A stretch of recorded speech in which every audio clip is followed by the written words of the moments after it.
zoning map of the town of Rotterdam for a change of zone on Zink Realty Group Incorporated, owner of property located at 325 Duanesburg Road, Rotterdam, New York, 12306, known as tax map partial number 58-1-3. Applicant is requesting a change of zone from light industrial I-1 to multiple family residence R3.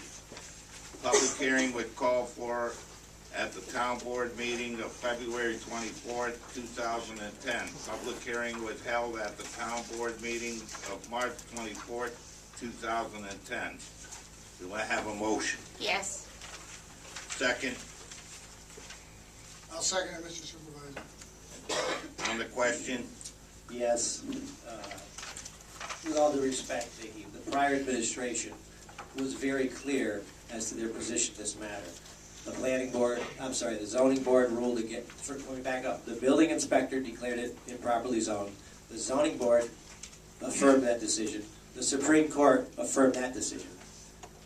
SINC, as their right to do, has been litigating the town, against the town, for 2 years.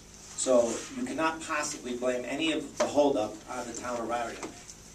In addition, the lessee and the town have delayed enforcing the court order because the very reasons you're talking about. No one wants to kick anybody out of anywhere.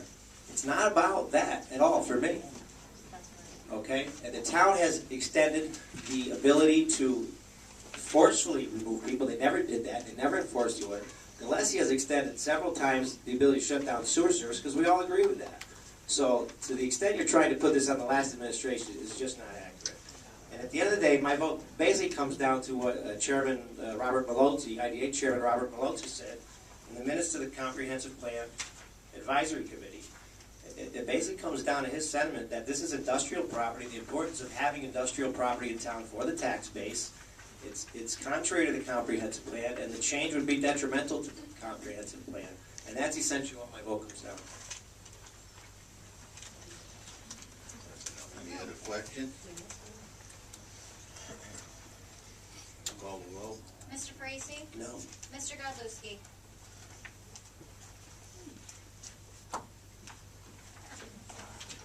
I've heard a lot of interesting facts, as I call facts and fiction.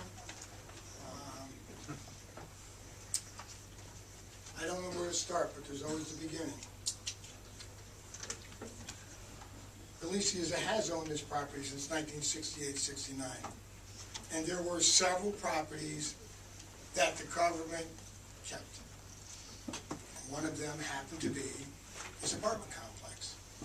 There was also another apartment complex over on Westcott Road.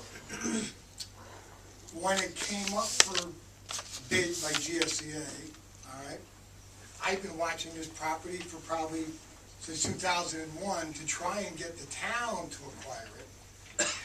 Because one of my areas of expertise was government excess, and especially real property, and they could have basically got it for almost nothing. I wasn't on the board that time, and after I got on the board, I got a little background information that apparently the town tried to come to some agreement with GSA, but it didn't come forward.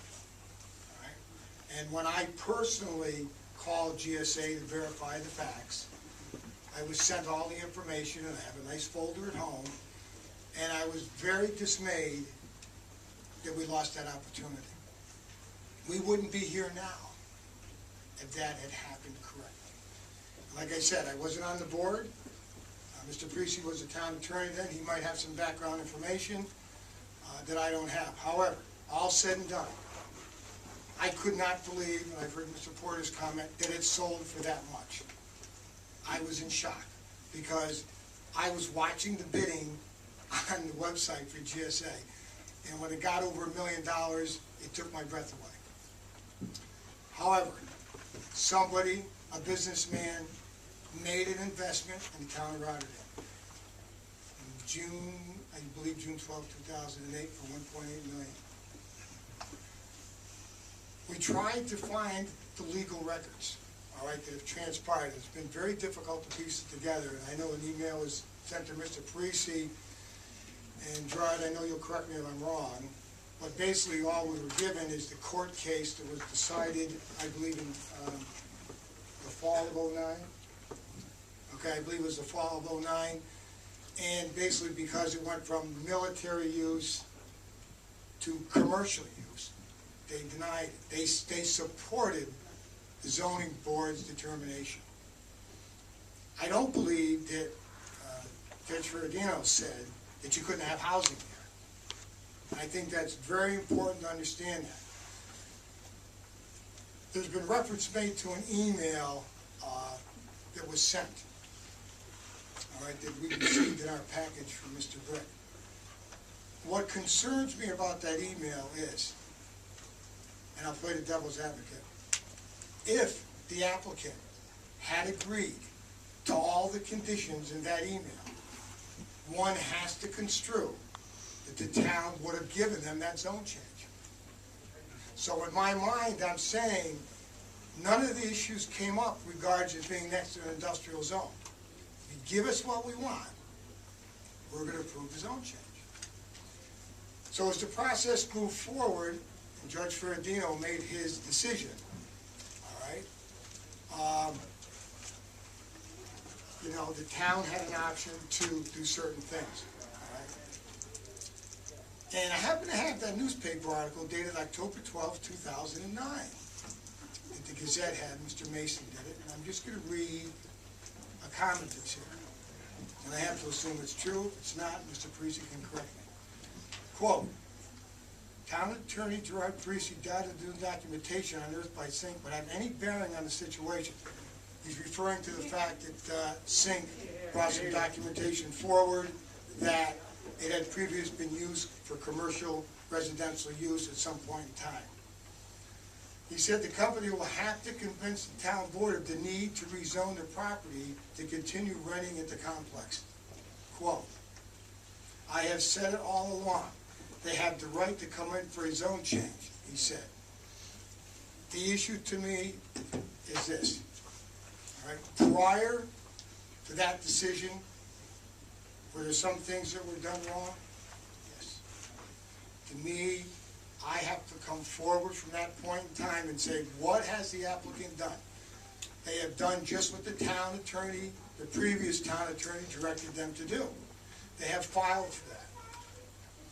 This board tonight has to make a decision.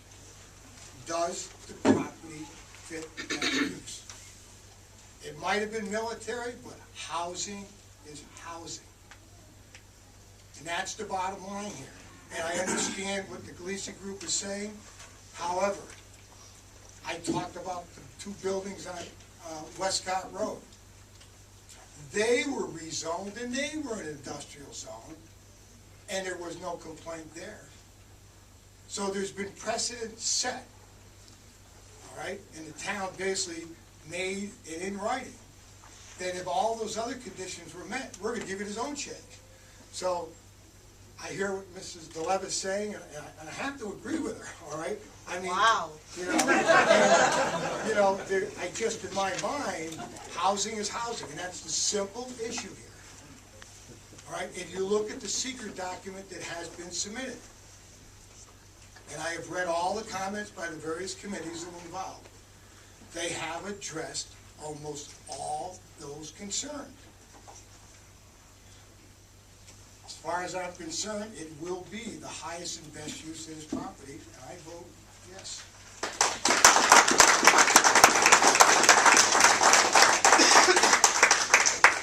Ms. Deleva? Yes. Mr. Martin? Yes.